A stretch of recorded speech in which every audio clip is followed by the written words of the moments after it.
Assalamualaikum warahmatullahi wabarakatuh. Madayaw, ug maayong adlaw kaninyong tanan. Magandang araw sa inyong lahat. Isang masigla at mainit na pagbati ng bagong taon ang ipinapaabot ko sa bawat Pilipino sa buong mundo. Sa pagsalubong natin sa 2026, iwaksina natin ang anumang pag-aalinlangan at takot.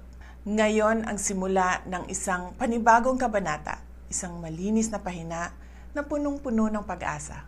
Hayaan nating mag-alab muli ang ating tapang at determinasyon. Ano man ang hamon na ating haharapin, taglay natin ang pambihirang lakas upang malampasan ang lahat ng balakid. Sa bawat pagsubok, lalabas tayong mas matatag. Itinuring natin ang bagong taon na paanyaya upang magkaisa at magsimula ng may panibagong pananaw.